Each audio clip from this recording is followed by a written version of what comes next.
जय गुरु जी दोस्तों, एक बार फिर आपका अपना प्रिय आरजे आदि कश्यप हमेशा मानो सर आपके लिए लेकर आया है episode number 808 under positive Karma. शुरुआत करता हूं आज के इस एपिसोड की। बहुत ही अच्छा एपिसोड है। इसमें एक युवती के बारे में बताया है। नव युवती है जो छज्जे पर बैठी हुई है। उसके बाल खुले हैं और चेहरे को देखकर लगता है कि वो बड़ी उदास है। उसका जो मुख है, उसके मुख की मुद्रा को देखकर लगता है कि जैसे वो छत से कूदकर आत्महत्या करने वाली है। और इसी के बारे में एक व्यंग्य है। ये विभिन्न कवियों ने अगर लिखा है और उनसे कहा जाता है कि अगर आप इस तरह का एक वातावरण बनता है तो आप क्या लिखना चाहेंगे।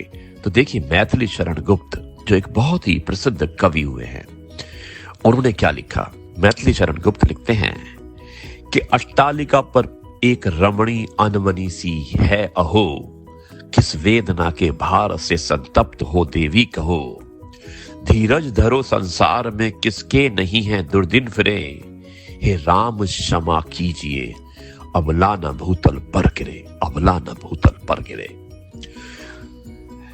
दोस्तों, इसी तरह से काका हाथरसी होते जो कि व्यंग्य कवि हैं, वो कैसे इस हालात का वर्णन करते हैं। वो लिखते हैं कि गोरी बैठी छत पर कूदन को तैयार, नीचे पक्का फर्श है भली करे करतार ना दे दे कोई धक्का, ऊपर मोटी नार नीचे पतरे कक्का। कह काका कबीराए अरी मत आगे बढ़ना, उधर कूदना मेरे ऊपर मत गिर पड़ना। बहुत खूब, काका हाथरसी ने बहुत ही अच्छे ढंग से इसका वर्णन किया है। और अभी गुलजार जो कि बहुत ही फेमस लायरिस्ट हैं, कवि हैं, बहुत ही अच्छे डायरेक्टर हैं, प्रोड्यूसर भी हैं, फिल्म इंडस्ट्री में बहुत कुछ दिया है उन्होंने अपनी कलम के माध्यम से। तो अगर गुलजार इस बात को देखकर क्या लिखते, वो बरसों पुरानी इमारत शायद आज कुछ गुफ्तगू करना चाहती थी। कई सदियों से उसकी छत से कोई कूदा नहीं था। और आज उस तंग हालात परेशान शाह आंखों वाली उस लड़की ने इमारत के सफे जैसे खोल ही दिए। आज फिर कुछ बात होगी। सुना है इमारत खुश बहुत है।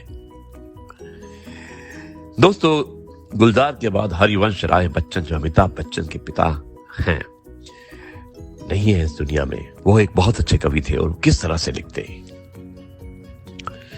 किस उलझन से शुभ आज निश्चय ये तुमने कर डाला, घर चौखट को छोड़ त्याग चढ़ बैठी तुम चौथा माला। अभी समय है जीवन सुरभित पान करो इसका बाला, ऐसे कूद के मरने पर तो नहीं मिलेगी मधुशाला, नहीं मिलेगी मधुशाला। दोस्तों, प्रसन्न जोशी जो फिल्म इंडस्ट्री में भी बहुत ही कविताएं दे चुके हैं, अगर वो लिखते तो क्या लिखते। जिंदगी को तोड़कर मरोड़कर गुल्लकों को फोड़कर, क्या हुआ जो जा रही हो सोहबतों को छोड़कर। और अगले कवि है रहीम अगर लिखते तो कैसे लिखते। रहीमन कभू ना फांदिए छत पर ऊपर दीवार, रहीमन कभू ना फांदिए छत ऊपर दीवार, हल छूटे जो जन गिरी फूटे और कपार। तुलसीदास अगर होते तो वो क्या लिखते। और उससे पहले कबीर की भी मैं कविता को पूरा कर देता हूं कि कबीरा देखी, और कबीर जो इसके बाद आए थे, कबीर लिखते हैं तुलसी से पहले कि कबीरा देखी दुख आपने कूद ही छत से नार, तापे संकट ना कटे खुले नरक का द्वार। और अब तुलसीदास किस तरह से बयान करते हैं कि छत चढ़ी नारी उदासी कोप व्रतधारी, छत चढ़ी नारी उदासी कोप व्रतधारी, कूद न जारी दुखियारी, सैन्य समेत अबहिन आवत होई रघुगारी, होई रघुगारी। और दोस्तों, अगले कवि हैं श्याम नारायण पांडे। वो अगर लिखना चाहते इस कविता को तो किस तरह से उस स्त्री को देखकर किस तरह से अपनी कलम से लिखते। ओ घमंड मंडनी अखंड खंड मंडनी, वीरता विमंडनी प्रचंड चंड चंडनी, सीनी की ठान से आन बान शान से, मान से गुमान से तुम गिरो मकान से।